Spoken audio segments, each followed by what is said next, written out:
So there have been a whole lot of messages and rumors circulating out there in public that a lot of people talk about, and that is foreign nationals coming to Canada or immigrants coming to Canada. I do know that you've probably or by any chance heard about these things where people come into the country and they get stranded and all that. It is real, yeah, it is a big thing, and it is something that it is very easy to go through that.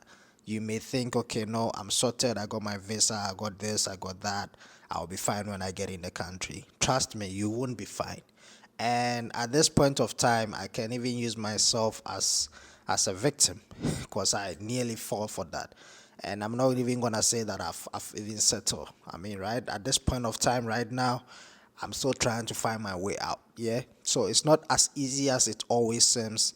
A lot of people do think that, okay, no, since it's abroad, yeah, brochery, so once you get into the country, you'll be fine.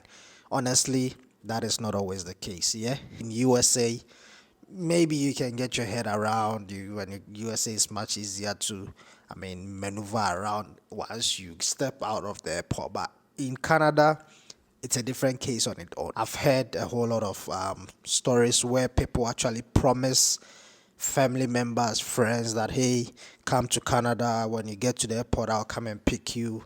Or dear brafa, nyama branya do wa frame. Once they get there, their phone is off. Once they get there, you like phone. So it's a tough thing, and this is something that is happening every now and then. But I don't even blame the people who are inside, because in as much as we are putting all those flashy stuff on social media, making you think or assume that we are okay, we got all the money and cars and all that, it's not always like that in real life. And it happens. It happens even on social media. So don't let, I mean, the things that one post on social media change your mindset that, on this person is okay. If I get to Canada, he will be able to accommodate me. Trust me, it's worse than that. The person is actually not showing you the other side of it. So let's just get this into our brains whenever we get a visa, whenever we are ready to travel. I mean, the first thing that should even come in your mind when you think of traveling should be money. And that is the main reason why I'm making this video. The first thing that should be in your mind the day that you think of moving, relocating, whatever, should be money. You need that money. You need that money. And I think I actually spoke about this same topic in my previous video.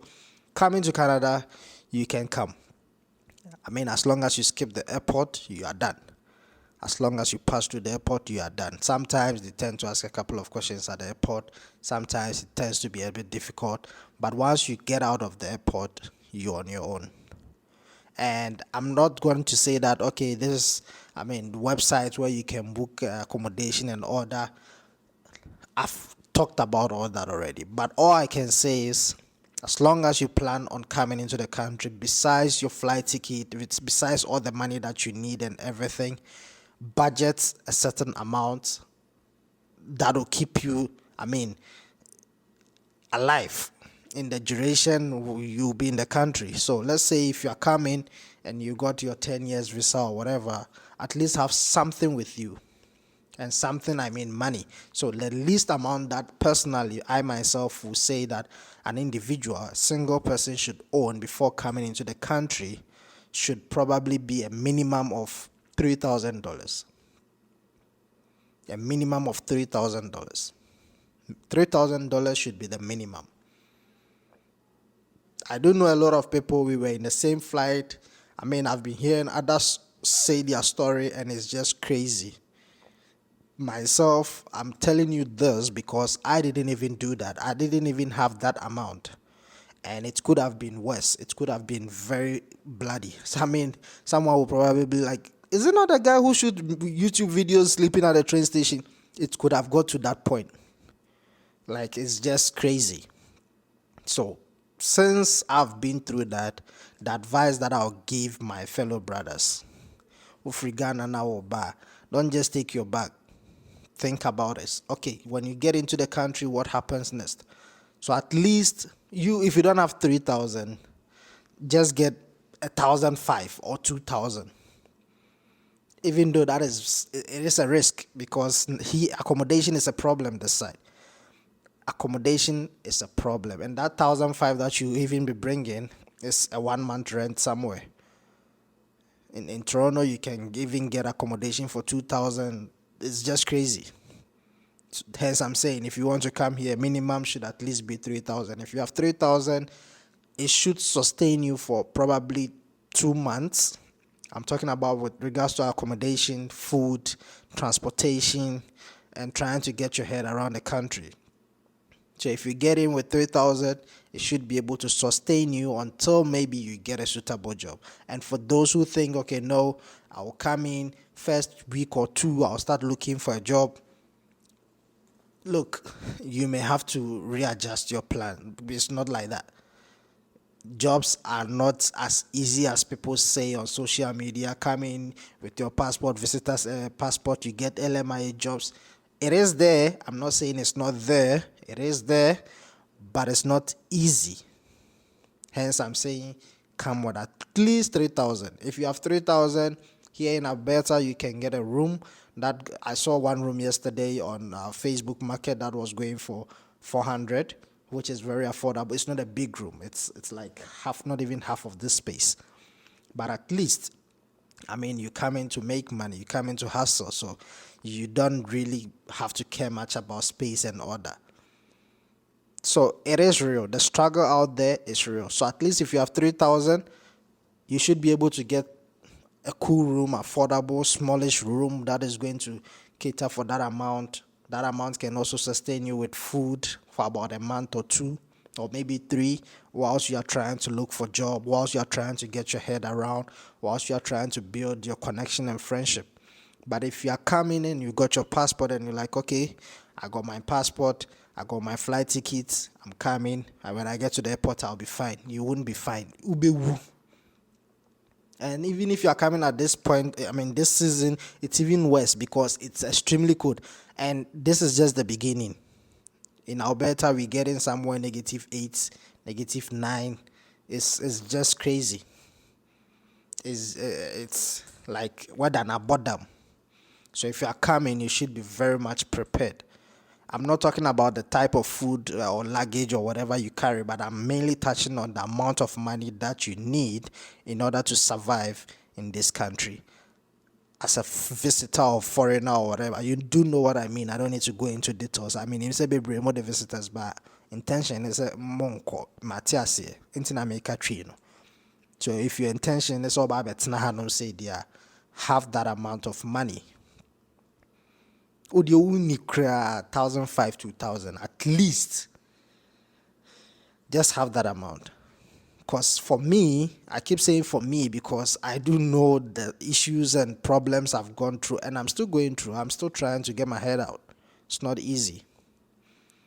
It's not easy at all. So don't always, focus on what people say on social media. Provincial nominee, you come in and then they'll give you a accommodation. I'm not saying those things are not there. They are there. But you should know that it's not going to be an instant win. Obviously, they won't just wake up and give you accommodation and food and all those things. It will take time.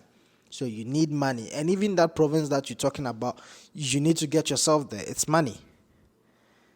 So in as much as you may hear people praising, I'm just trying to put, the caution out there. I don't want a fellow brother to get here, get into the country, and then the next thing, be on some of that train station. It's just crazy.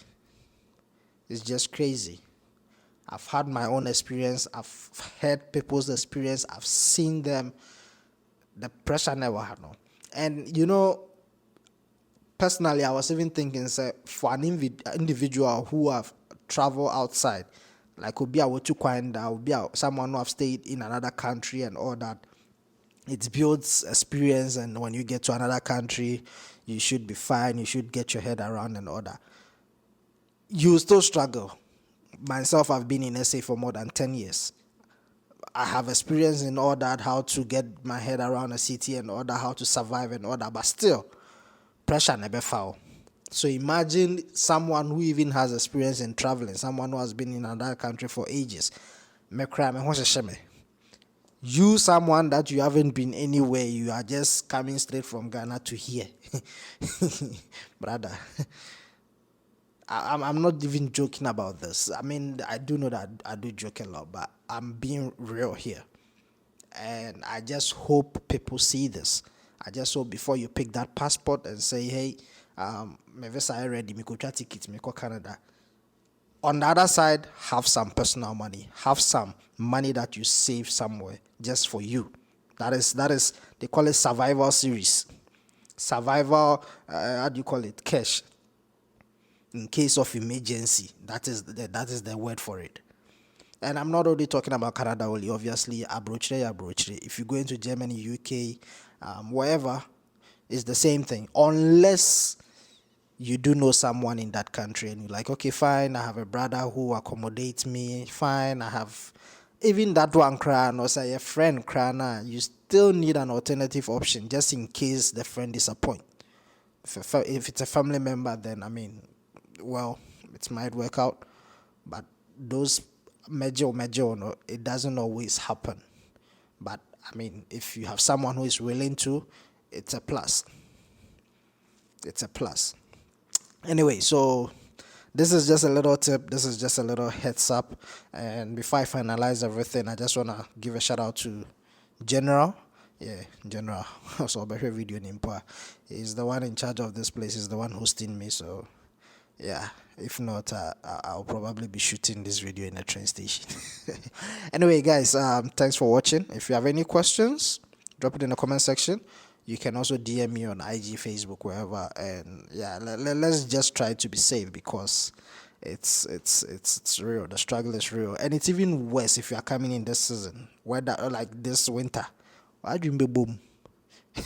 Why dream be boom? Which gloves pa now on say freezy? Hey, no, asemo, asem.